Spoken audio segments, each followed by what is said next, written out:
former Labour shadow minister who resigned from Corbyn's top team over his leadership says she would now return. Lisa Nandy says the party needs a broader representation of views on the Labour frontbench.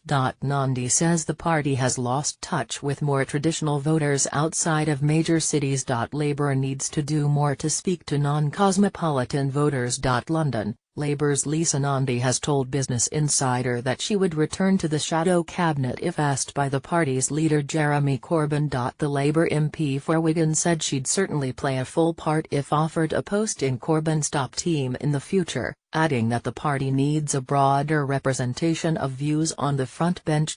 However, she warned that the party has lost touch with voters outside of major cities and needs to do more to speak for more traditional Labour voters. Nandy quit as Shadow Energy Secretary following the EU referendum of June 2016, citing Corbyn's failure to assemble a broad, inclusive shadow cabinet that draws on the best of our movement's left and right traditions. Speaking to BI on the eve of Labour's autumn conference in Brighton, Nandy praised the good job and hard work done by Labour's current shadow ministers and added that she'd seize the opportunity to join them on the Labour frontbench if given the opportunity. What I would like to see in the future is a broader representation within the shadow cabinet. The party has always been at its best when we are broadest and when every tradition within the Labour movement is represented on the Labour frontbench. I would certainly play a full part in that if asked, the Labour MP said. But I think any speculation about shadow cabinet positions is disrespectful to a team of very talented MPs who have done an excellent job, both fighting the general election and in holding the Tories to account, she added. Nandy, who is speaking at several fringes during the Brighton conference, claimed that Labour had finally put behind it the infighting that had characterised many months of Corbyn's leadership of the party. Perhaps I am being too optimistic, but I really feel that the internal machinations have run their course, she said. There are, of course, some people who would like to continue to wage internal wars, but when I resigned from the shadow cabinet a year ago, the reason I did so was that there were two wings of the party that were absolutely determined to go to war with one another. I don't feel that at all anymore. She added, I think the election was a real game changer for us. Partly because it cemented Jeremy's position in the party and so that argument was effectively over. But also because I feel that what it did was it reminded us of what it feels like to speak openly about convictions and show our values again. It reminded us of our job, essentially. That was the great success of the election campaign.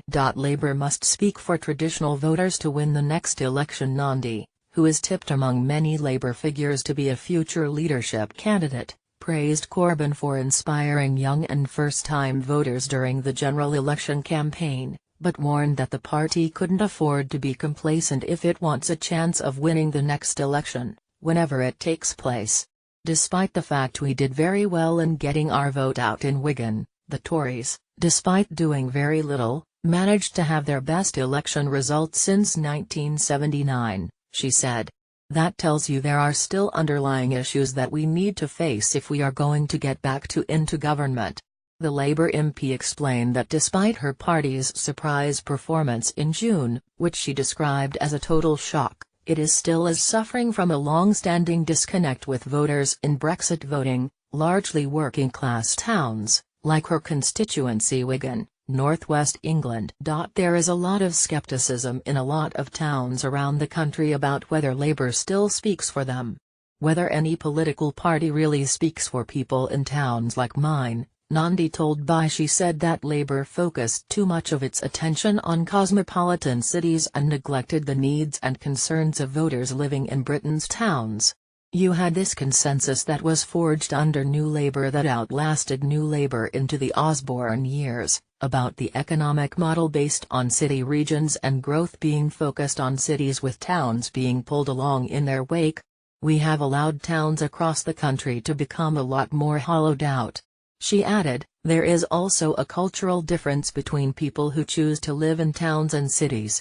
When I talk to my constituents, there is very much a premium on stability, on the local environment, on family, which is very different from the sort of fast-paced, cosmopolitan culture that attracts people to live in cities. What's happened in Labour over time is we've stopped speaking for that former group of people in favour of the latter. The elect